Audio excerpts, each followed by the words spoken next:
Hello everyone, I am Tacit and welcome to the Gems of War Campaign 3 Week 5 Day 7. So today we got the last day of the arena event, so if you're still going for one cycle, you still got time. We're going to be doing those last 3 battles to go get the orb over there, because you do generally want to split it so you have at least 3 on all 3 of the weekend days, so that you can get the 3 daily arenas done. If you're going to be doing arena anyways, you might as well get the daily bonus for it, and hopefully get a good offer from it.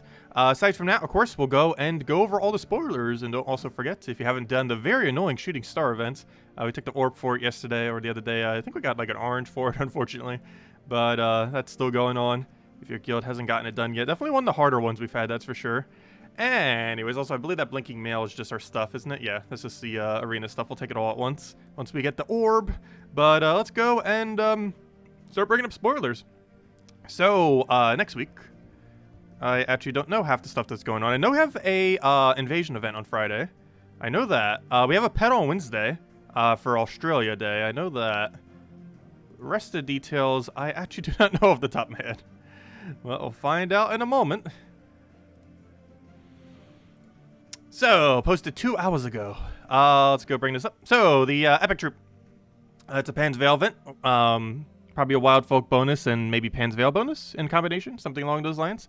Anyways, as far as this, it's choose a color. Remove all gems of that color. That is removed, so you do not get to accumulate the mana from it. It then dispels the first enemy and drains their mana by the number of gems removed.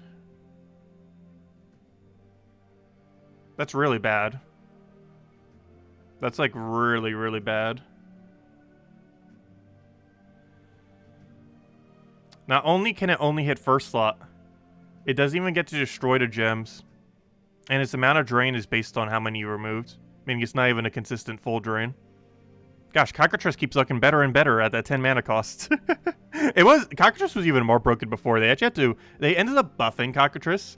And then they had to nerf it like nearly immediately because they made it so strong. And even how they nerfed it is still like so much stronger than like every other mana drainer in the game. But that is really bad. But yeah, that's dead content, unfortunately. It doesn't even have Empower. Like, if we're going to give him that, at least give him like Empower to go with it. Like, that's what I thought at first, which is why I like hesitated. It's like, wait, this thing has to have Empower. It's like, nope, no Empower. But yeah, that's going to be pretty useless. It does have Lightstorm, but if you want Lightstorm, you normally go like Quillin or something. I like the art for the thingy, though. It's pretty cool. But, why do all the, like, the horrible troops get good art for something? There's, like, every single time, like, an amazing, cast start or troop art. I don't care for the troop art as much, though. But whenever we get, like, super good art for one, it's like, oh, we'll just put it on the dead content. So you'll never actually see it. Anyways, let's go back. Let's see. Oops, I didn't mean to go back that far. Okay. So we're also getting a staff this Monday.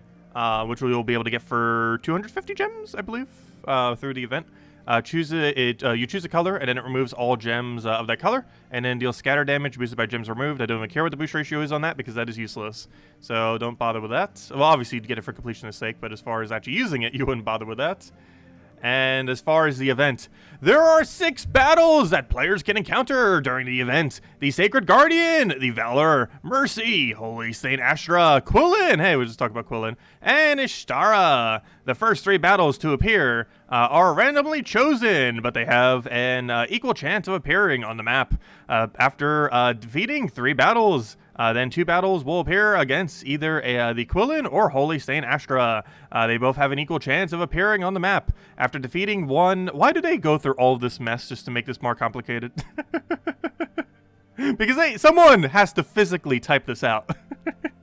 After defeating one of the previous battles, then a battle will appear against Ishtara. After that, all battles reset, and you'll need to fight another 4 battles to summon Ishtara again. For the scoring, you can find the following rewards for each of the different battles you may encounter. Luckily, they're all the same currency thingy, so it's easier to understand and doesn't have any kind of weird thing on the bottom.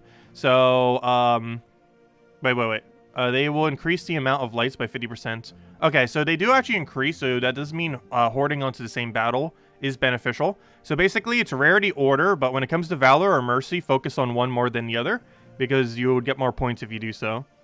So that's the only thing you have to really focus on, is take highest rarity, but between Valor and Mercy, whichever one you're getting more, try to focus that one, because you'll get more points if you keep doing that one rather than kind of evenly going between the two. Of course, eventually you'll be forced to take them, but to maximize your points, you want to focus either on Mercy or on Valor, depending on which one you get more of on your map initially. So, yeah, that's pretty much the game plan then. So that's slightly RNG, I believe, as far as the scoring for there. But the rest of it's pretty straightforward. It's basically just rarity order. And you could even just do the entirety thing, rarity order, and probably be fine. So at least it's simple. It is simple. Anyways, always nice when it's just rarity order. Makes things a lot less complicated. I can never type this first try. Why? There we go. Okay. So, let's go and... oh, they added some other tools to this thing, too. Nice. Because I actually used the thingy thing at one point. Or it was an older version. I'm not sure if it was specifically that person's version of it. But anyways, so, other things that we got going on this week. Quite a few, actually. Not as uneventful as last week. Though still a little bit of a mild week unless we get a patch this Tuesday. Though I don't believe we are. However, generally we do get a patch around this time of year. However, quarantine and other things might make them slightly delayed. Plus, Puzzle Quest 3 literally just got announced a couple days ago. So, who knows? Maybe they're still announced with that. Also, Salty's doing our first stream tomorrow night since Puzzle Quest 3 was announced. Hasn't been confirmed that she'll be the community manager for Puzzle Quest 3, but there's a really good chance she will be. So, she might know things that she might leak tomorrow. I highly doubt it, but you never know. But anyways. So, as far as this week, of course, we got the World Lore event starting on Monday, as well as Chapter 6, Math. Yeah, we got Chapter 6. I don't think any interesting rewards are really coming in, though, through Chapter 6. We don't really get our next interesting reward until, like, Chapter 8, 9, when the Sun thing comes out, and then Chapter 9, 10, when the Mythic comes out, and then whatever the special thing is. Do we even know yet what the special thing is? I noticed on the spoiler threads I couldn't really find it earlier. But maybe they're trying to keep it a secret. Maybe it's coming in next patch and they just want to keep it secret for as long as possible. So people didn't know ahead of time. I wish we would, though. It's nice to know when we're going to get a boss troop. But that's probably what it's going to be, I would assume. Well, I'll find out. I hope it's not the same art as Karandera, though. Or, like, you know, like how in Karandera and Rage Karandera had the same art. I hope the Mythic and the boss troop have different art. But anyways, it's actually the only troop in the game that has the same art as another troop. But anyways. So, Tuesday event, we're going to be having the faction for Larazer's lair. It's a pretty annoying RNG-based one. I would avoid it. It's a very frustrating faction. It's actually probably one of the most annoying in the game. Definitely top 3. Maybe top 5, I'm not sure. But it's definitely up there. It's like that one faction we just had, level of annoying. It's around there, except even more luck-based. Because instead of needing to worry about silence, you have to worry about every single troop having random factors. All 4 of them have random factors. So they will never consistently do exactly what you want them to do in any instance. It is a very annoying thing to level 500 pure faction. But if you want to get it out of the way, it is available this Tuesday. Or just ignore it forever. Wednesday, we got a new pet. It is cosmetic. It's an Aussie for Australia Day. For Australia Day 2021. I'm not sure if we got an Australia pet every single year. This might actually be the first one, I'm not even sure. But apparently they're starting it now. But yeah, we got a pet. It's completely cosmetic, but it's a cute little dog corgi thing, whatever that thing is called. There's a special name for it. I forget what it's called. Wednesday is... Wednesday is that. Thursday is the class event for Bard. Bard, generally pretty underwhelming. It has like that +1 to all stats to yellows per turn. I think it has immune to mana drain, if not mistaken. But aside from that, it doesn't really have too much going for it compared to other hero classes. And generally is not really used and is one that you tend to save kind of for last. It's not the worst hero class in the game, but it's definitely not something you would almost ever use. Because if you're going yellow-based, you're normally going priest class, not bard. But there are a few exceptions, like if you're going like a pure wild folk team or something. Anyways, and who knows, maybe a good Wild Folk Yellow will come into the game that's really good in first slot or something. And as far as that, as I mentioned earlier, Friday we got ourselves the Invasion event. I don't believe we're getting a weapon. I'll go double check just in case. But I think it's a no weapon Invasion event since we're getting a weapon on Monday anyways. But who knows, maybe we'll get 2 weapons next week. Yep. Nope, never mind. We are getting a weapon for it. So this is the weapon that we're getting this Friday then. This is through the Invasion event that's coming on Friday. Explodes magic +1 brown gems, and then grants a random stats effect to mech allies. Ooh. Wait, what color is this? This is blue-green. Oh, that's super big that it uses green. Actually, those two colors are like the two main colors mechs don't use. Well, particularly green. Though Tina and a few other really good mythics do use it. But generally speaking, most mechs do not use green. Oh, that's really interesting. Then grant a random status effect to all mech allies. Then summon a mech troop. So, of course, we've been getting several of these kind of weapons added into the game. And, yeah, this is a rather interesting one because mechs, over time, mechs used to be really, really bad. And I do feel like a lot of stuff in Adana should be reworked.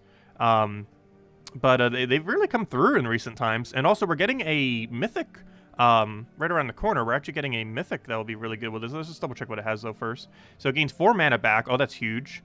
5 damage to first enemy, that's not good. Some armor for mechs, it's kind of meh. But of course it would have that, and it gains some armor itself. But yeah, gaining 4 mana back, so it only technically needs 10 mana. Like initially you'll need 7 mana, and then you'll need 10 mana. So it's not too bad. Interesting. And of course it feeds mana back into itself, in a sense, because the explosion is obviously going to be explode some amount of green-blue. But let me go double check. So this is the next mythic we're going to be getting. Someone said they reworked it, though, so it might be useless now. But last I checked this mythic, it was actually, like, insane. Let me go and grab the thingy. Also, I believe Salty's going over this on Monday as well, if I'm not mistaken. The mythic. So, we'll probably know definitively what it is tomorrow night. Because whatever it is on her stream is generally what it releases as. But this is, not this Friday, but the next week's Friday. So it's not coming yet. We still got another almost 2 weeks before it's out. But this is the Iron Hawk. It's obviously a mech. It's also a construct. Those used to be those used to be the same typing. All constructs used to be mechs. All mechs used to be constructs. Or, you know, it was just called mechs. And all mechs and constructs were underneath that category. However, at one point, they were eventually transformed into 2 different categories. However, I believe this is the first mech construct in the game, oddly enough, ever since they transformed them into 2 categories. So it gets the benefit of being both, which is kind of interesting. It's a mythic from Adana, obviously. It creates 20 Doom Skulls, then explodes magic divided by 2 plus 1 gems. Wait, that's the exact same thing it was before. What changed on it?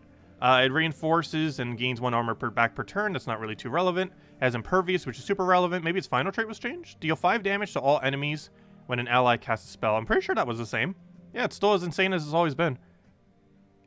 I thought someone said it changed. That's exactly the same as it was before, wasn't it? Unless I'm forgetting something. Maybe it was 25 Doom Skulls before or something. But no, I'm pretty sure it was 20. So basically, what this gets to do, since, yeah, it was definitely 20 before, because I remember doing the math similar to this. But basically, combined with his explosions and the Doom Skulls, he's actually not technically creating 20 Doom Skulls. What he's essentially doing is he's doing 100 damage worth of Doom Skulls. The reason I say this is because he has explosions, and even if you web him, which is going to be hard because he's impervious, he'd still have a guarantee 1 explosion, meaning he's likely going to, well, always trigger every single one of these Doom Skulls on the board. So essentially, this is kind of like a Gorgultha, except it can't be used as a frontline tank. Or, you know, it doesn't have skull reduction specifically. Theoretically, you could impervious frontline tank, but obviously no skull reduction there. So basically, the purpose of this troop would be a high damage Gorgultha. It's basically a 24 mana cost Gorgultha, even shares the brown-yellow overlap. However, it actually has the same mana cost as Gorgultha in the current state of the game for its very first cast. And the reason why I say that is mechs can start with half mana start, whereas Gorgultha's best they could start with is 20%, which, if I'm not mistaken, starts it with 3 mana, meaning both of them need 12 mana to do their first cast, meaning this is basically a high damage Gorgultha for its very first cast, which is extremely huge. It will accumulate slightly less mana in a sense because it's doing this skull damage. However, it will likely explode the entire board, and it will hit for 100 damage. One other nice thing that you can do with this mythic is the way that skull explosions work is they do get boosted based on Hunter's Mark. So if you were to Hunter's Mark the enemy and then do this explosion, he would at minimum hit for 200 damage onto the enemy. This is 200 damage that cannot be blocked by reductions. I don't believe either of the 2 reductions block it. Skull reduction doesn't block it, nor does spell reduction block it. So that means if you could Hunter Mark an enemy, he can consistently do 200 damage to first slot while clearing the entire board for mana accumulation, which is really huge. He has Impervious, of course, which makes him harder to really take out, though he doesn't have Stealthy with that Impervious, so he can still be targeted directly, and likely will be in a lot of battles, because this thing's actually rather flimsy. Even though it looks kind of tanky, you'd likely want to put it into, like, 2nd or 3rd slot. Probably 3rd, it depends what your composition is. You definitely would not put it in 1st, and 4th slot's probably too far back to put it, so it's definitely like a 2nd, 3rd slot. Probably 3rd, but it depends on your composition, on which way it would go. And yeah, every single time you get to cast a spell, it also does 5 damage to all enemies. So this is obviously pretty good in loop teams if you can get a lot of mana down. And yeah, it has potential. Overall, I feel like it's going to be like B tier, maybe A tier. Biggest thing holding it back is its survivability is horrifically bad.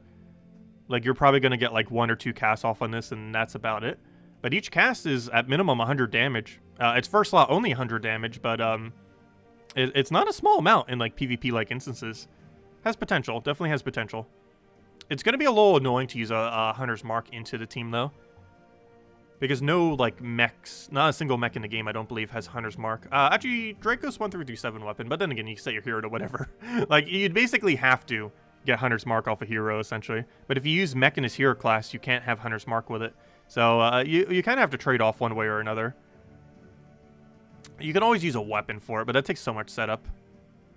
But no, we'll see how it pans out. Has potential. But that's the mythic, and that's everything. That mythic's not this Friday, by the way. That's next week's Friday. But I figured since we're getting a mech weapon for this Friday, it's worth mentioning. But anyways, we're getting the weapon for mechs this Friday, but the mythic is not till next week's Friday. But anyways, let's go run arena. Before I do, let me go say hi to everyone. Because I haven't done that yet. I've just been chatting about the spoil us.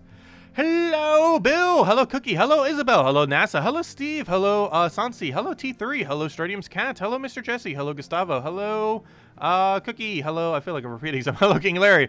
Hello, Lynx. And hello, everyone else. Welcome, welcome, welcome. Okay, so, let's go do arena. We gotta go do 3 arena runs today. This will give us the orb.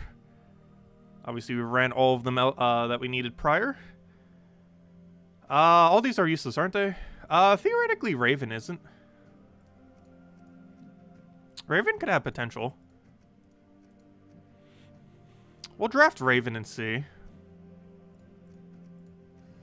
Oh!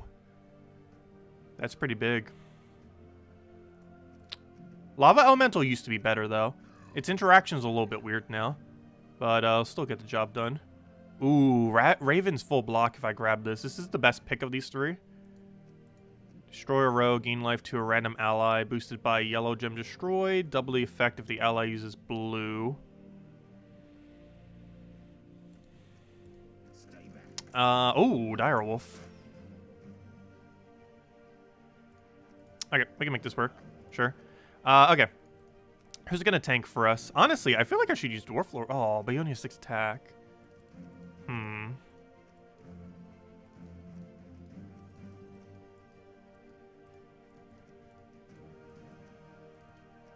Okay, I'm gonna full block Dwarven Lord.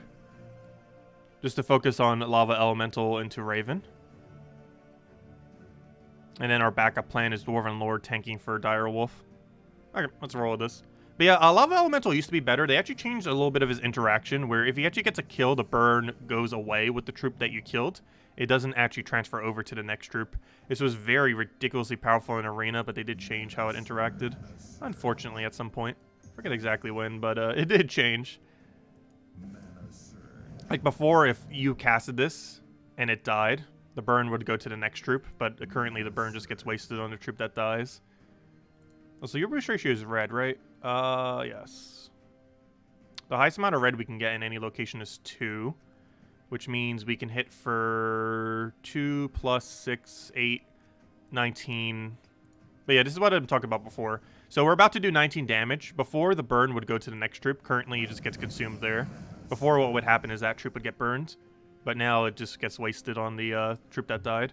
Which makes him a bit weaker, but his boost ratio is so insane that it doesn't really matter for the most part.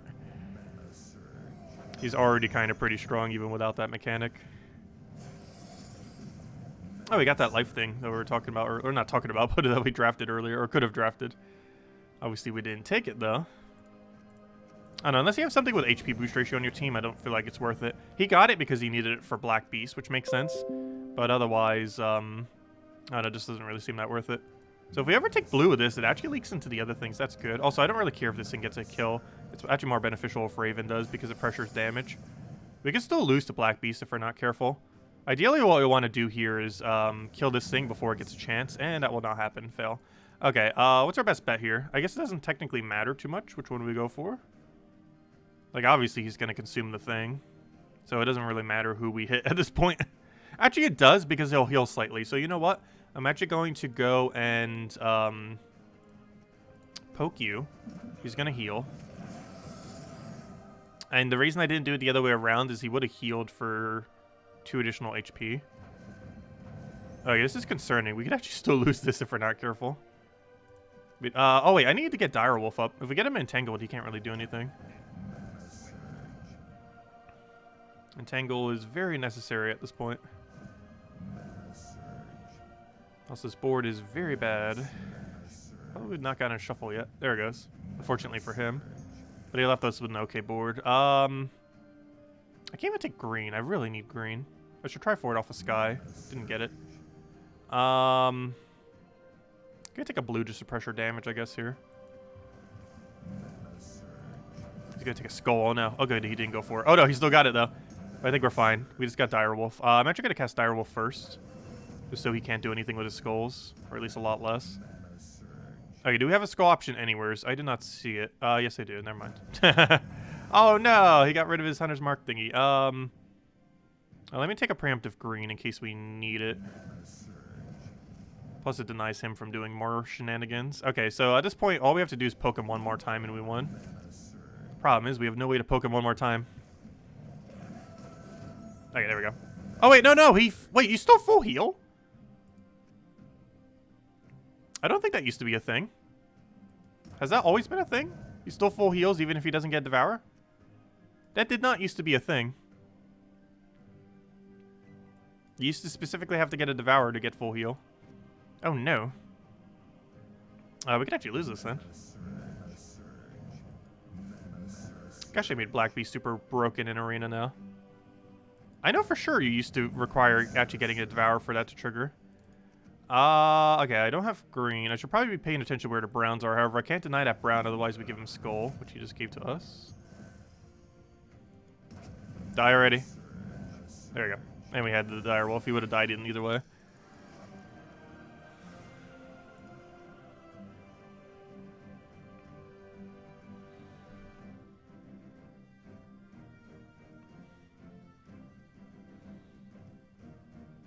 This team's not horrible.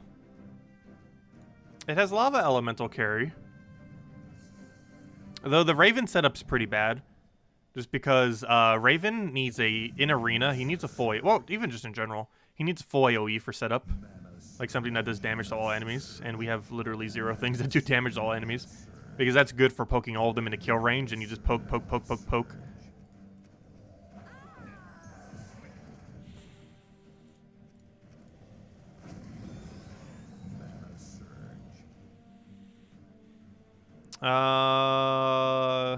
Oh, this whole board is bad. Here, have a poke. That's the exact skull range as well. Oh yeah, Bolt Taurus hits for like infinite damage. We should probably be careful.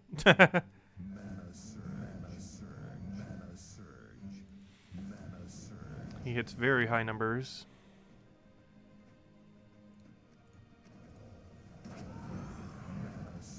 Alright, one more will do it. Oh, good. He didn't actually kill. Wow, that thing is tanky if that thing actually didn't die to that. That's why he's in our first slot. There we go. 2 down, 3 to go. Also, hello, Radio. And hello, Mr. Jesse. Welcome, welcome. Oh, is it your birthday today, Mr. Jesse? Sure, we can go sing your birthday. I'll do it right after this battle. Happy birthday, Jesse. I'll sing the birthday in a moment. What do we go for here? Get that down. That should be enough to kill. Grab the red. Get a brown down. Sacrificial cow will kill itself. Good. This gives him a skull, but I think it's still worth it. I would take brown or red here instead if it was an option. That's not possible, so we can't. Then we'll take our red. Get our last cast that we can with that. Do I Raven him? No, there's not really a point. Just to gain our magic back, just to not hit the other thing. Okay, we'll take Skull and then just throw it down for kill as long as it doesn't kill us now, and we won. There we go. Yeah, let's all sing happy birthday for Jesse. Happy birthday to you. Happy birthday to you. Happy birthday, Mr. Jesse. Happy birthday to you. Woo! There you go. Hope you had a wonderful day today. Yeah, we have a lot of January birthdays this year. Or, well, every year. Obviously, the date of the birthdays don't change. It is a lot of January birthdays. What am I going for here? I'm not even sure what the best choice is. There's so much board on this board. Oh, that's nice. That should kill, actually. Yeah, it does. Oh, he got double Doom Skull from Sky, though. Ouch. Luckily, he only has 6 attack on his front right now. I'm not sure if I try going for his mana. My concern with going for his mana right now is, I want to deny Brown, though. But he's gonna die before I can use that mana, most likely. Meaning all the mana we got was kind of pointless. If we search here, we're good to go. Oh, we could have gotten green from Sky, too. We didn't get it, though. Okay. Let's just go for damage. I'm actually gonna do it this way to try for green Sky. Didn't get it, though. So he kind of gave it to us already. Oh, no! I tried going for more damage, but it was, it had immune. Or, you know, had barrier. How much damage are you? Ooh. Luckily, nothing on our team is poisoned or death mark. That thing actually gets some pretty hefty boost ratio in Arena. Though very rarely would you ever be poisoned or death marked. Did he not have an option anywhere in his team? That's a little bit weird to draft. Well, I guess you couldn't know the other way around. Before, you used to be able to know. Because you drafted your common and rare first. I guess he might have just gotten unlucky. Kind of want to take blue because it leaks in. That way, if we take a brown, we can actually go for a kill right here. The only problem is he's going to take like yellow or something or red. Oh, good. He didn't have an option. Oh, perfect. This works absolutely perfect. So we do this. We then kill you with Raven. Or Skull. I guess I change the plan. We're going to kill you with Skull. So I can then Raven this. And now any hit kills.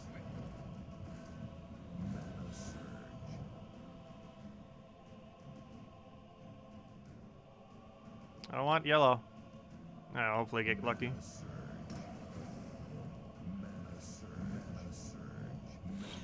That's match. Anyone know when we'll have a Darkstone week? I don't believe it was anytime soon. Next no, that's not what I wanted.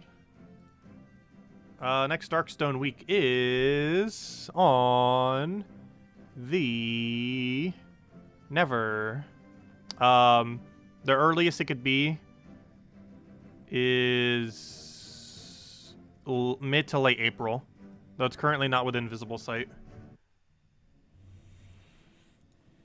But yeah, early mid-April is the earliest it could be. And it's quite literally not in visible sight, so it could be even longer than that. It'll be a while. Don't expect it soon. It will be a while. It could be summer of this year and still not have it. But we know up until like mid-April, and it's not visibly within mid-April up until that point. Not even on any of the upcoming ones that we don't even know the dates on yet. Yeah, we'll go for this because of the damage. Now Bombot can't really do much. Oh, I wish you had 11 damage. The other guy has 11 though. Oh no, there we go. Perfect. That's enough to exact kill. I'm gonna hit Tangle here in case its explosion randomly gets a thing. It also allows us to set up into Raven.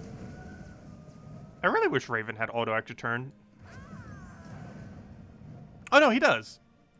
Oh no, I could have done that. Ah, fail. I could have poked and then did the Doomskull on the thing. I forgot, he does have extra turn. Some of them don't, some of them do. Some like the Raven-like troops. It doesn't matter though, we still killed it in like the same amount of turns. Due to Lava Elemental carry. 2 blue deeds, no thanks. If you give me Imperial, I'll buy it. Also, what were our offers today? I think they were all bad. That's not what I wanted. Yeah, random ore block. Theoretically, this one isn't that bad. But I just bought one the other day from Arena, so let's leave it there. If we get one today, alpha 10%, we'll get it, I guess. Oh no, still somewhat tempted to get it. But eventually commons will be completely useless, those common metal thingies. Anyways, let's keep going. 2 more runs. Oh, here's the other Raven-like troop I was talking about. Oh, no, never mind. This is a different troop. Wait. Is it? Deal damage to an enemy. Based on my ascension. Gain 2 mana, boosted by my gold. This isn't the one I was thinking of. However, if we got the gold, she could just infinitely cast. She doesn't have extra turn, though. This was like somewhat the one I was thinking of. I don't think it was the exact troop. I know there's a couple of Raven-like troops, and this is one of them. Kind of convenient, given that we were just talking about it. But she doesn't have extra turn. But if you get her gold to 18. If you get your gold to 18, she will auto-gain all of her mana back. Meaning as long as you keep her alive, you can just cast her, then cast her, then cast her, then cast her, then cast her.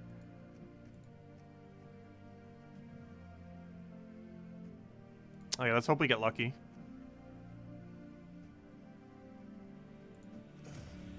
None of these gain gold, but Frost Lizard can attempt extra turns.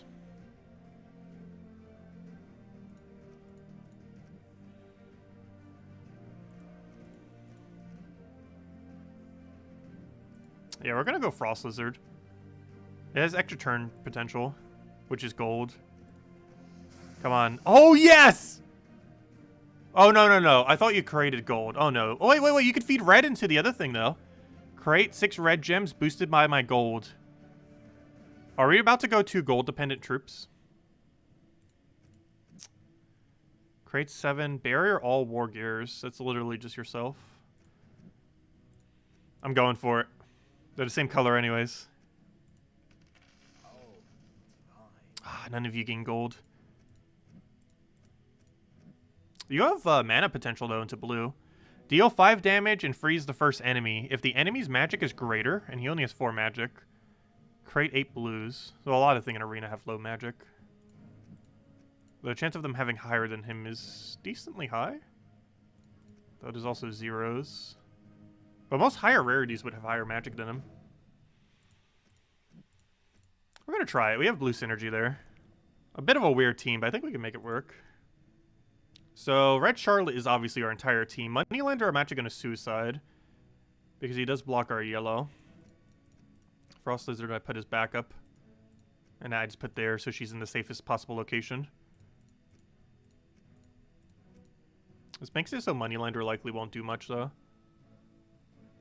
I don't think that's necessarily a bad thing. I also want to switch these two. Just so we can have a Frost Lizard backup.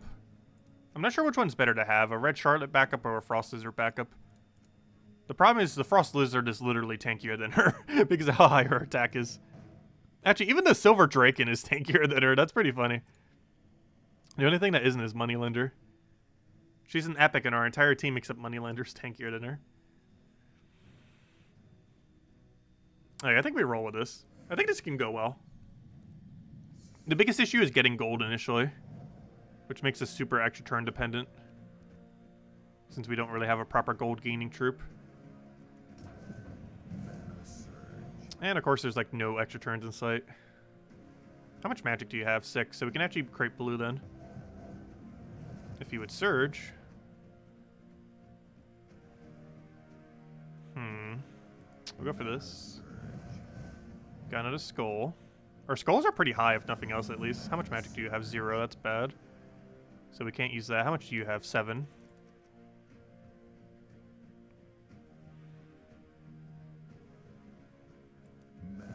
Take that for the manas.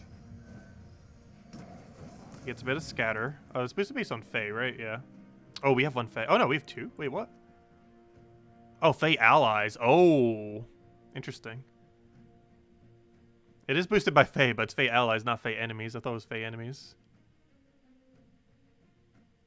This is kind of problematic with no gold. We didn't draft like a single proper way of gaining gold. So now, if we don't get any extra turns, there's like literally nothing we could do about it. I'm gonna have to cast this just so it kills, even though we don't get blue out of it. I think it's worth it.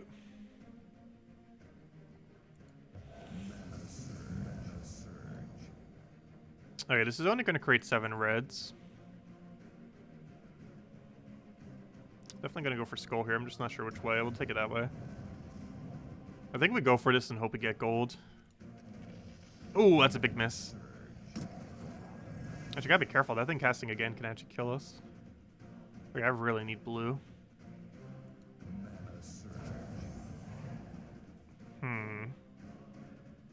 Yeah, if you can't get the gold and miss those extra turns, his team falls behind a lot.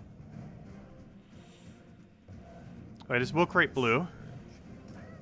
And still no extra turn, gosh. Oh, and he killed the thing that was about to cast. No! No. Alright, finally she can somewhat start, but we still have like so little gold. We didn't get a proper gold gainer. Still a lot of our mana back though. Alright, he's about to kill something. Any cast is enough to kill it back though. Not sure how I feel about this team. I have to retire it. I think we could do better. The premise would have worked if we got literally anything that could generate gold. But we got literally nothing that generates gold properly. At least consistently. I really do not want to take that yellow.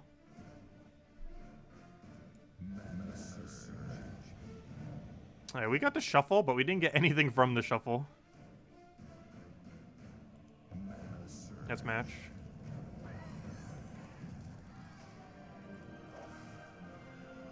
I'll play it out. We'll see how it goes. Could just be a bad time where we didn't get any extra turns. This team is so ridiculously extra turn dependent, though.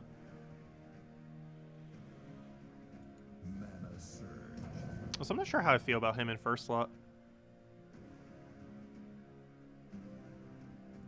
I kind of just want him to die and just keep him there for like 1 skull poke or something. Because him blocking our brown is pretty detrimental. Because he's blocking 2 things we need. He's blocking the yellow for him and the brown for the other guy. So he's blocking more than he's really helping, even though he's a good tank. I could always put this thing in first, but then our blue synergy fails. Also, we have no gold. If I cast her right now, she gains no mana back.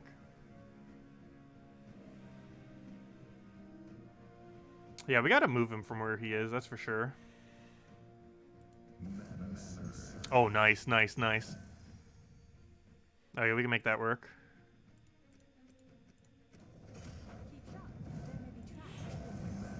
Very nice. Very, very nice. Okay. Now this is the kind of battle we want to see. Now, if we could get this to happen every time, we'd auto-win so hard. Like, this is what I wanted from this team. You cast... and then you can. Oh gosh, he had that many extra turns there. Gosh, how many extra turns were left on the board? Let's see. And then we cast. And then we cast. And then we cast. And guess what? And then we cast. And then we cast. And then we cast. Now that's what I wanted the team to do. Now if we could just do that consistently, we'd do great.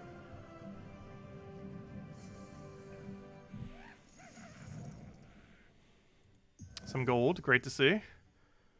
I might lose that Vow Raven because I'm gonna try bursting red, and if it misses, well, that's bad. Alright, we're getting a lot of extra turns, exactly what we want to see. Nice, not nice. Oh, that slightly ruined the plan. Oh, that would have been such a great cast. Nice, nice. Okay, that fixed our plan.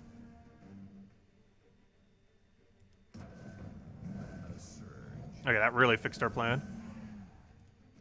How much gold do we have? How many does she need to get full mana back? She needs, it's, 18. She needs 18, right? Wait, she only needs 18 gold? Why is her boost ratio say 10? Oh, because you do 2 mana 10 times. That makes sense. Okay. It's not actually how much mana you get, it's just how many times she does 2 mana. So it's technically double that, meaning she's getting 20, which is obviously way more than enough. But yeah, all you need is 18. As long as you have 18 gold, you basically just infinite her. It's not an extra turn infinite, but it's a you literally never run out of mana infinite. So as long as he doesn't go crazy with that cast, we should already win. You know what? I'm actually going to counter him by doing this in case he tries looping. Oh, he doesn't have any purple, though, so that wouldn't have actually really done much. But if nothing else, it kind of made it a little bit less that he could get the blue. I mean, the purple on the board. Less chance for extra turn. Oh, hello, Bishka! Welcome. Okay, 2 more to go. If we can just infinite her 2 more times, we'll be fine. Just need those extra turns. And this board does not have them.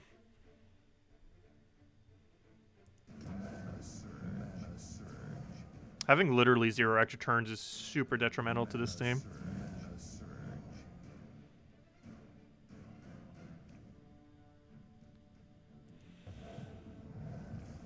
He didn't go for this, surprisingly.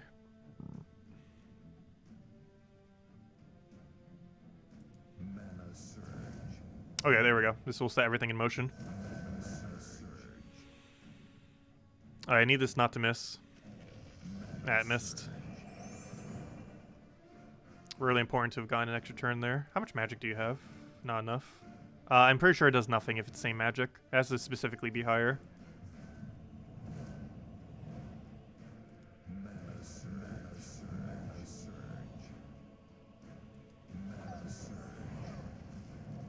This guy has 5 magic, so we can do it on him if we want to create blue. There's so much red on this board, though. I'm gonna try it. Got it. Nice. Get it again. Nice. Alright, we won.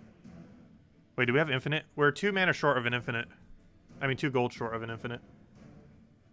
I'm gonna take Skull, hope he doesn't take blue, and then we cast. Or, you know, I'm just gonna go for it now. Oh, he missed. No. Oh, he didn't. Oh, was he frozen? He was frozen on it. We won. It's over. We have the gold for infinite now. Oh, we got the Skull for free. Nice. And now we just cast forever. Get rid of the bigger threats first. Easy. Okay, one more time. And that will be match. Oh, so hello, Captain. Welcome.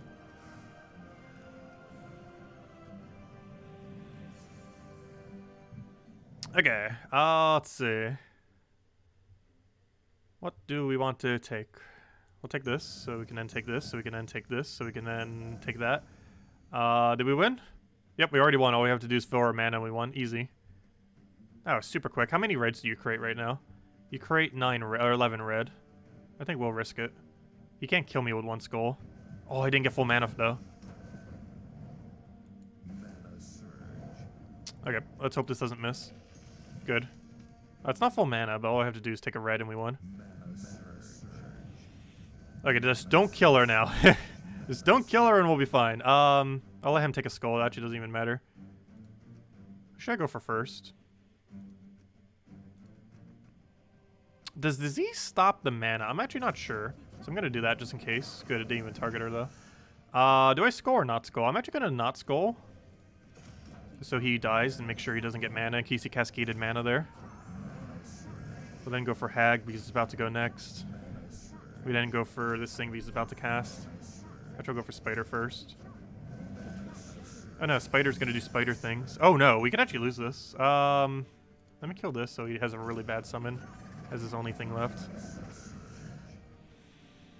Let's kill the spider. That thing shouldn't be able to pressure enough damage. But just in case. Here, have a poke as well. There we go, we won. Easy. So we had a pretty shaky first battle, but it came through for us. Alright, one more, right? Yep, one more. Okay, final arena run. Let's see what we draft. That's pretty fun.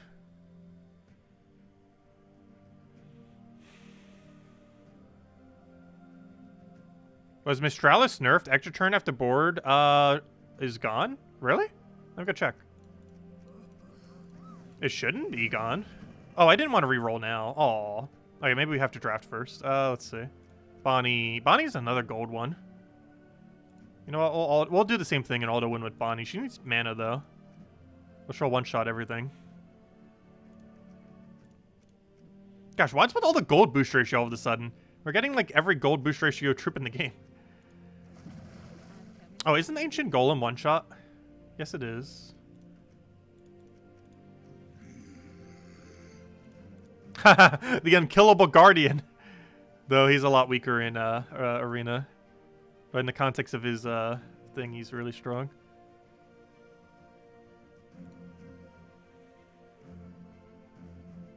This actually might not be that bad in last slot, just to use as a buffer.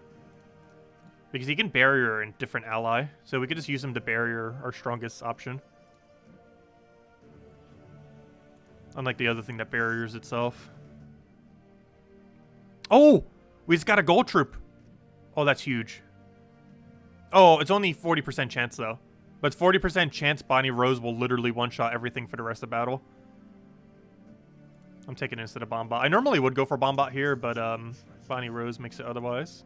I'm actually going to run this guy in first, I think. Actually, I kind of want to run Dwarven Mind. I'm not sure.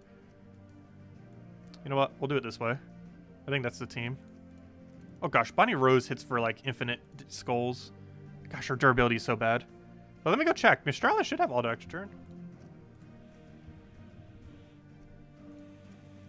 It still says it has extra turn. Was she frozen or something? It still shows that she has it.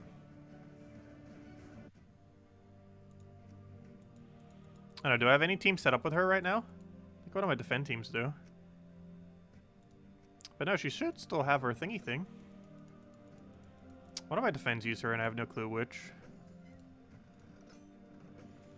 I think it was defend Brown, oddly enough. Yes, it was. Okay, let's run this real quick. But I'm pretty sure she was just frozen.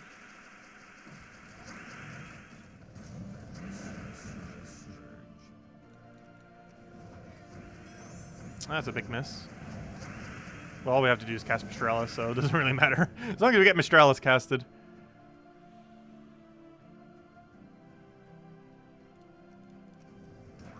One HP, what are you doing?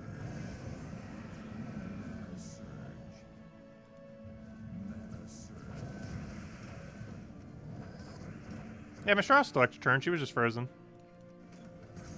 She's still extra turning. But whenever you have a troop frozen, it doesn't do its thingy. Oh yeah, it doesn't have any brown enemies, so it does nothing, doesn't it? Whoops. But there we go. So I'm not sure if I'm moving Mistralis to a different brown day. Like, obviously when we're controlling it, it goes insane. But when the AI controls it, I'm not sure if it does it that well. Like, at all. I think that was actually our worst winning day. Or maybe not our overall worst, but it should have been a lot better given that it used Mistralis. But anyways, yeah, it still works. Nothing was changed. Okay, are we going to keep this arena team? I think we will. It looks like it's fine. We got to use Man-at-Arms to protect our Bonnie. Honestly, I almost feel like switching them. Then suicide the guy in first slot, but have it buff our Bonnie so it doesn't die. Because if we can get one barrier cast on the Bonnie, it should be immune to death. For a long while.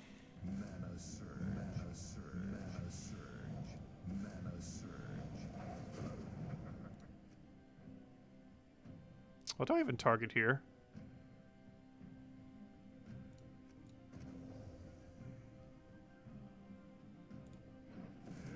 Aren't you gonna target the Brown itself? Oh, he's gonna die. I'm not sure how I feel about that in first slot. I feel like just focusing on Ancient Golem is gonna be better than trying to focus on getting Bonnie set up. I might even just put Bonnie in first slot and not even worry about the gold. Because, Man-at-Arms into Ancient Golem's literally enough to win.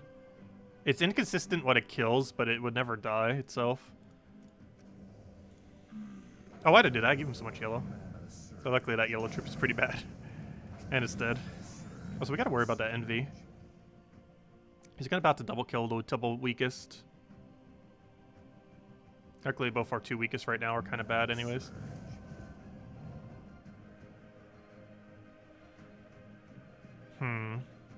Do I 50-50 try to kill him? Or do I skull poke him guarantee for 11? Well, let's confirm. What's he killing? Oh, wait. Hits the two strongest? Oh, no.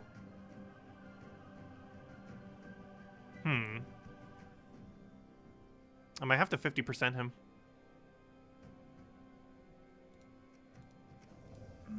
Got him. Okay, good. Alright, I think order changes in order. I'm gonna put you in first. He has 1 higher attack. He's tankier.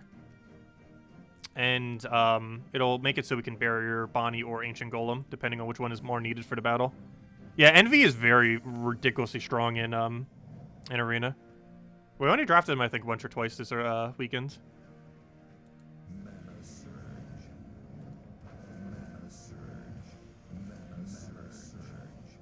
Yeah, we haven't lost a single set this weekend. I think we lost one single battle to like pure RNG, but aside from that, we haven't lost a single set. Alright, what's our base damage? Her base damage is 8 with nothing on top of it. But after that, that brings her base damage to 15, which is already pretty much one-shot range. I think this other guy might have been a little overkill for the Brown. What was our other option? Bombot? Bombot would have still been hard to get mana into, though I do feel like Bombot would actually still been better. If nothing else, at least he's tankier than Bombot. Like, Bombot, you cast him in and he's dead. At least that's a troop we can use as a meat shield for them to get distracted by. Because if they hit a single target, they'll generally hit pretty randomly, given that they're AI. Oh, we got double kill there. Who's more important to keep alive at this point? I guess it's Bonnie, because I believe she's at one-shot range. She has 17 damage. That's enough to kill anything on this team. So I'm going to keep Bonnie alive. Oh, I forgot you're blocked on the thing, aren't you?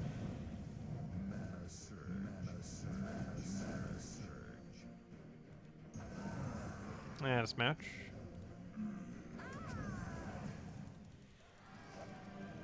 Because Bonnie gets to choose what she gets to kill. Ancient Golem, while it gets some mana back and some board control, he doesn't get to choose what dies. Though he can double kill if you get a really lucky board. If you can kill with skulls on first and then it randomly hits something else. That also kills.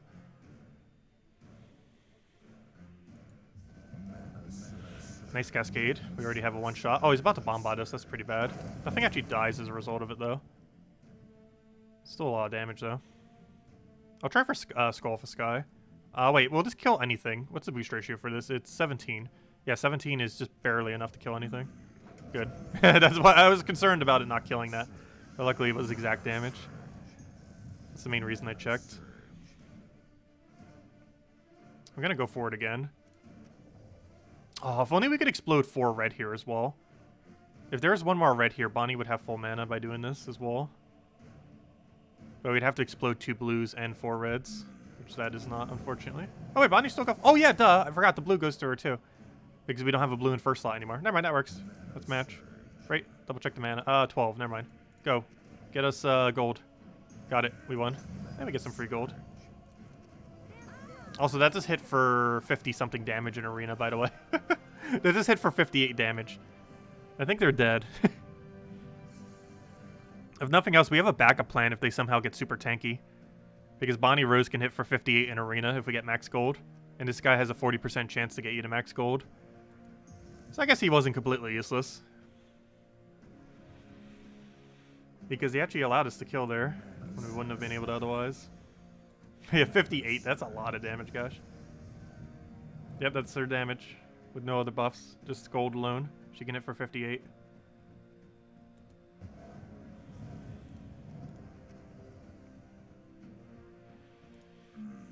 Also, that just hit for 20-something true damage. I'll take Skull here. Okay, good. He didn't buff himself. He buffed, like, the weakest thing on this team. I should probably check what magic is, though. He can't get it off my first troop, but he can get it off my second troop, unfortunately. I almost feel like buffing himself just so he doesn't die. Because him not being able to get blues is pretty beneficial. Obviously, if it misses, that'd be pretty good for us, though. But then again, he doesn't even use anything with blue. Never mind, we don't even need to do that. Let's go buff the, anything at this point. What do you even do? He creates a bunch of blue, but he has nothing that uses blue. That already killed it already. This is going to be such an easy battle. He has 2 blue mana generators, but nothing left with blue. I'm pretty sure he had a blue troop in last slot. There's no way he drafted literally 0 blues with a double blue mana generator. His ultra rare is probably really good. Actually, I want to go check back in the stream. What blue did I kill there? I'm not even sure what was there. It had to have been a blue. It wasn't a blue? What is that draft? That is a horrific draft. Did he actually try doing arena with that? He has 2 blue mana generators with no blue on his team. Alright, I'm just gonna gamble this. Not what I wanted to hit. That was like literally the only one I did not want it to hit. Oh well, they just create us free blues. I guess we'll keep Bonnie alive. Because why not? Oh wait, that does attack as well? Oh, I should have done first slot actually. I should have done on himself. I forgot it does attack too. That or on that thing and let it die. I shouldn't have done Bonnie. I forgot. I thought it was just armor and barrier, but I forgot it's also a little bit of attack. It's only 3 attack. But 3 attack's not small in arena. Like, it's not gigantic, but it can make a difference. How much damage are you up to? 12. That is very much not enough. Now it is. Oh, good thing we buffed Bonnie. Okay, we didn't hit gold, but I think we have enough gold that's dead anyways. Plus she gains 15 gold each time, which is like 7 damage in arena. Well, anywheres, but obviously in arena that's pretty substantial. Okay, now we just hit this on red or brown and it's over. I'll do it on, I mean blue. So we'll do it on blue. And that's match. Can't possibly survive that. It was like 30 damage or so. Alright, one more battle, and we're done with arena. We get to see what we get for our orb. And then we'll go run dailies and call it a wrap. Also, this would normally be around the time I would hand out a code, but we ran out of codes. And Kafka hasn't given me more. So we don't have any more codes left, unfortunately.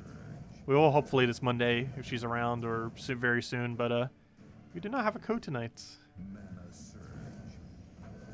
I have no control over that, unfortunately. Kafka, we need codes. Yeah, I hope we get a blue orb. Obviously, the whole reason why we're doing this is the chance of a blue orb for free. We had an offer for 700 gems for a single blue orb. That is like so absurd the other day. I also have an offer today for 200 gems for a random orb. That's pretty pricey. Because the only, if you spend 200 gems for a single orb, the only way you get positive value out of it is if it's blue. If it's literally any color but blue, you lost value. Because purple orb is worth 135, and blue orb is worth about 500. So if within 2 you got lucky enough to hit the 15% chance for a blue, it'd technically be worth it. But the chance that you get it is a lot lower than the chance you wouldn't get it. So it's generally not worth going for. Because if you kept doing it infinitely, you would just keep net losing resources. Because if you got on the drop rate, you would be losing like double your resource. Because realistically, it takes like 6 to 7 orbs, random orbs. And at that point, that's 1,200 or 1,400 gems. Which makes that 700 gem for a single orb almost look good in comparison. So yeah, never, ever, ever buy those 200 random orbs for those random orbs for 200 gems. It's just not worth it. I've never gotten a single one. Because theoretically, it's 1,200 or 1,400. At drop rate, it's 1,200 to 1,400 per blue orb. Which is absurdly expensive. 700 is already too expensive for it. And that way, it basically comes out to even more. Of course, you are getting other orbs, too. And it's not as bad if you're getting, like, purple each time, but still, it's generally a net loss. I'm just going to buff itself, I think. I keep forgetting it does attack, so I might as well utilize that for the final battle. I'm going to do this and hope we get lucky. Nice. The reason why that died, he actually has Dispel on his ability. So Barrier doesn't even protect against it because he gets Dispel prior to doing damage. Which is why I went for that. So we won. It's over. We'll take this over. And we'll do it with Bonnie Rose. Oh, he took away my blue from Sky, though. Oh, there's a skull. Who should we let win? Bonnie Rose or the guy? Oh, we'll let Bonnie Rose do it. We get free gold. Get us that gold. Claim his bounty. Easy. Alright, there we go. That's the end of Arena. See what we get for our final offer and see what we get from the orb. 270 for an ultra rare? No thanks. If it was 100, I would go for it, like the common one. Actually, you know what? Since we didn't get any good offers today, I'm gonna buy the common for 100. I think that's worth it. It won't be once you have like every common maxed and every rare maxed, but prior to having every common and rare maxed, it's not that bad a value relative to how much it costs. All right, there we go. Like, if the ultra rare was 100, I would get it for that too. Because you have to keep in mind, common, rare, and ultra rare are basically all... Like, common and rare are actually rarer than ultra rare when it comes to actually farming them specifically. So being able to get this common one for only 100 is actually not that bad a deal. I've gotten it almost every time. There were sometimes I just didn't bother with it, but I have been going for it lately. But this is definitely not worth it, 100%. And this is never worth it either. Any of the crafting material isn't worth it. The only time... actually, there is one crafting material worth it. Writs. Writs, particularly on discount, but even just in general, is potentially worth it always. I'm starting to get them now. I was skipping them some, but with how useful Imperials are, it's kind of worth always going for. Because you can get an Imperial for like 1,100, 1,200 gems or so. Or even down to 1,000 if you get it on like the 20% discount thingy. If it shows up there. And slightly less if you get it on the 10% discount from Arena. So it definitely adds up. But you can get Imperials for around 1,000 or so. A little bit higher. Depending on how it goes down. But that might sound like a lot. But Imperials are so ridiculously useful in the current state of the game. Because 3 Imperials in the current state of the game is basically one whole additional stat. So you're basically spending 3,000 gems for one whole additional stat, which honestly is not that bad of a trade-off. Like, if we could trade 25,000 gems for 7 stats, 8 stats, that's pretty good. Or sorry, 8 or 9 stats. That'd be pretty solid. Obviously, we wouldn't necessarily want to use all of our gems that way. And also, here's the loot for this weekend, not counting the few offers that we had that weren't horrible. But we got 60 writs, which is basically, like, nothing. But at least it's progress on... trying to get Imperial. That's well, that's 0.6% of an Imperial deed. Or wait, 6%? No, sorry, that's 6% of an Imperial deed. Because 10% is 100. So yeah, that's 6% of an Imperial deed. 10 diamonds, 3 gem keys, 2 event keys, and of course the main loot, the orb. And it's purple, so not too bad. We got a purple out of it. That's 135 gems. Overall, I'm happy with our loot. Got a few okay offers, and we got a purple orb out of it, and the other few a little bit. Is it really worth it to do Arena for like 3, almost 4 hours? Actually, I think we did it closer to like 3 this time around. Like 3.5, I feel like, is how long Arena event normally takes. And I spread it across the 3 days just so we get the offers each day. But overall, I think that was worth it. How many gems would you spend for a power orb? I probably wouldn't go above 5,000. Unless we were really competing for a leaderboard that one week. But I'm pretty sure 5,000 is the highest. Theoretically, let's break down its actual value. The actual value of a orb, assuming you assume the value of a blue orb to be 500, a power orb is worth 6,000 gems. So theoretically, you could, if you could make number 1 on leaderboard for around 7,000 gems, it is worth it. Technically. Though you have to put a lot of time into it, so given that amount of time and everything, it might be less worth it. But if you had a lot of time 1 week or on a given day, if you're doing the day-long ones, like a class event or something, it would have to be 7,000 gems. But yeah, 7,000 gems would be the max. Because if you make first place, you get 700 gems back. So that's like 6,300. And at that point, a power orb is worth 6,000. Approximately. Obviously, its exact value could be debated. But if you assume a blue orb is worth 500, which is about where its value, I would say, is, then a power orb is basically 12 blue orbs, which means it's 6,000, essentially. Which, if you do the same math, that means a major blue is worth 2,000 gems, essentially. Which is why they're so sought after as well. But yeah, a small blue is worth 500, a small purple is worth 135, or basically how I break it down. Because the purples, we basically do it based on gem value. Like how many gem keys it basically does, is essentially what I count it as. So a small blue is 500 gem value. A small purple is 135 gem value. A large blue is 2,000 gem value, because it's basically 4 small blues. And a major purple is 675 gem value. And then a power orb, since it's basically 12 small blues, is about 6,000 gem value. Those are all approximations, though. Obviously, their exact value can be debated, but that's about what it comes down to. I've still never made a gem value video, by the way. I probably should at some point soon this year. I've been meaning to.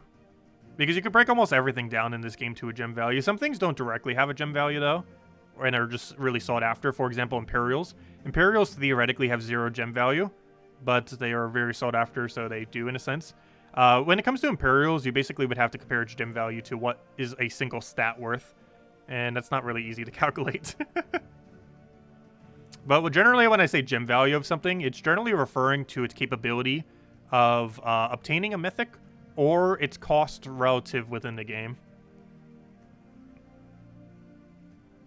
But we'll do it at some point. Like, for example, Glory has gem value because it has mythic chance, as well as a chance of giving you gems. So it derives its gem value from both of those two things. Whereas something like, I'm trying to think of another resource that was another thing. Something like, something like a red jewel, for example, actually does not have gem value because it's not used to obtain any mythic within the game. It's only used for weapons and stuff, and theoretically doesn't have any direct gem value based on it. Because the only thing that technically have a gem value are things that work towards getting, like, super endgame content, for the most part. Mostly mythics. Because that's the easiest way to compare most of them, is based on, like, gem key equivalency and stuff like that. Ever heard of a player who gets a power orb of a major? It is possible. We actually did it before as well. We did it last week, actually. Last Saturday? Last week Saturday, I believe, if I'm not mistaken. We ended up getting a power orb. When you max every troop and have way more trait stones and orange orbs than you ever know what to do with, orange orbs are as worthless as greens. Yes, actually, in the current state of the game, orange orbs in endgame are worse than green. Because green, you still need souls in endgame if you're going to be going for, like, super token grinding. Like, if I used every token I have right now, or every metal, I mean, we'd be down to, like, 5 or 4 million souls or something. Like, we need a really big chunk out of it. So you theoretically still need souls in endgame, but you don't need trait stones anymore, at least in the current state of the game. They did mention they were likely going to add a trait stone sink of some sort into the game. However, they have yet to actually do so. And, yeah, orange orbs in the current state of the game are actually worse than greens for people, like, super late game. Because at least greens can be used to save souls, whereas orange orbs are used to save a resource you already have infinite of in the current state of the game. Is the Legion booster at 300 gems worth it? No. Any of the Legion ones aren't. Like, any of them that sell treasure and shards are not worth it. There's 2 categories of offers that are 100% never worth it. And actually one of them, unless you were, like, in really dire to just get the resources. And they're generally crafting material, except for writs. But, you know, like the diamonds and jewels and stuff like that. Crafting material and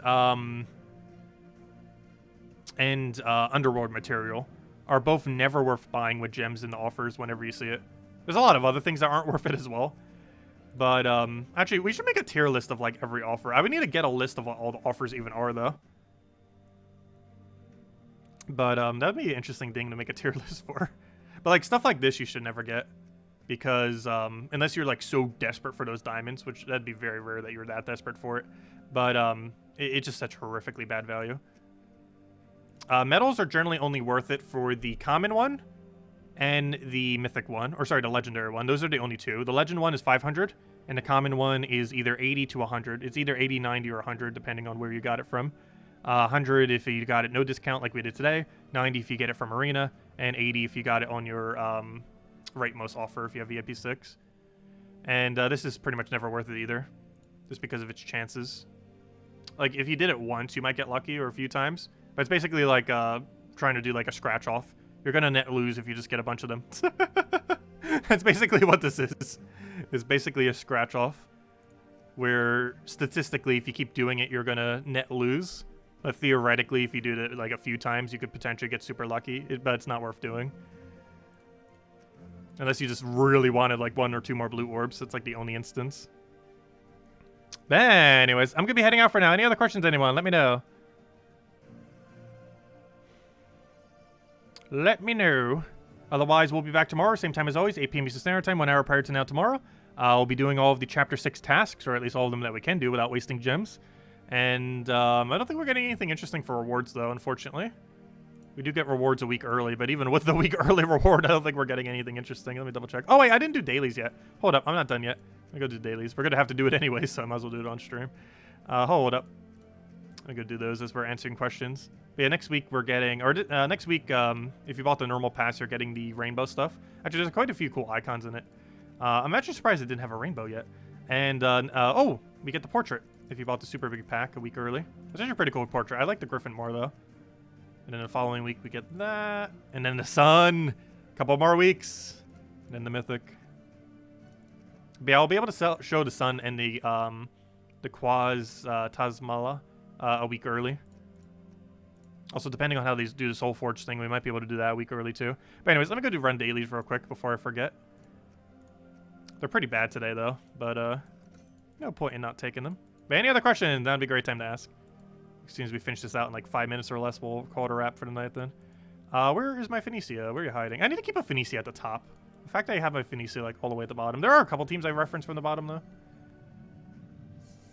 Hello, Jason. Goodbye, Jason. Let's see. We'll take that over. Grab our explosion.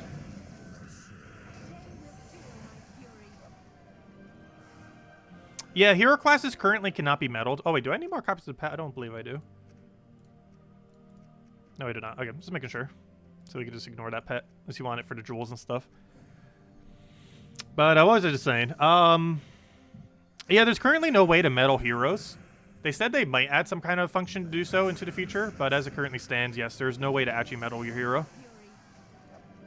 The only way you can currently get more stats on your hero is by gaining levels, with the cap being level 2000. So theoretically, your hero's not maxed until level 2000. Which means we're actually missing 4 stats on our hero. I believe you do get another one at 3000. However, realistically, no one's going to have 3000 ever. Or anytime soon anyways. I think the highest level in the entire game is like 2500. Like, it takes so much playtime to get to level 3000. That is essentially impossible. Even the most active of active players are like halfway there.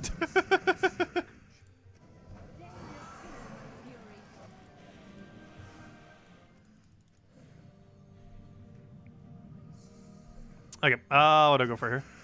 Grab Explosion. Phoenicia.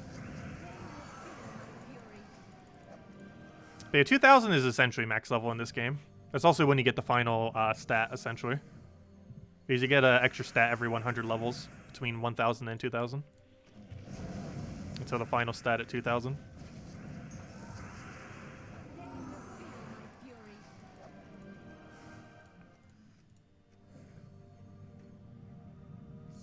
Which theoretically means true 100% completion of this game does require level 2000, depending on how you define it. There's a lot of ways you could define 100% in this game. But theoretically, level 2000 could be something considered in that category. Not that many people have it, though. I'm not even sure a 4-digit number of people have level 2000 yet. Pretty sure it's still triple digit. It might even still be double digit. I'm not even sure these days. I'm pretty sure it's triple digit by now, though. So based on how much we play, we won't have it for like another 3 years. It'll be like late 2023, 2024 by the time we have it, gosh.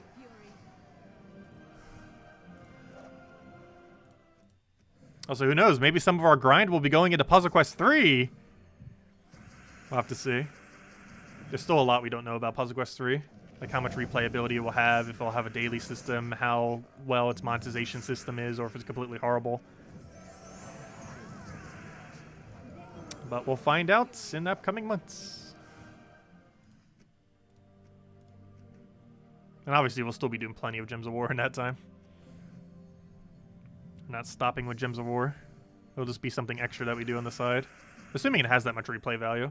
It might just be something that we do for a month and then just put down forever.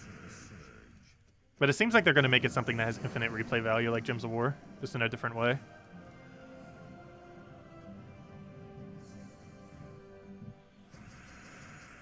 Gosh, there's going to be so many weapons in that game. Like, there's no way that's not going to be the main way they monetize. Like, there's a 90% chance the main monetization is weapons. Because if it takes that from Puzzle Quest 2, that's like the most easily monetizable thing. That and equipment. But weapons are more important than your equipment. Unless they make the equipment very, very good. Let's see. I'll take that down.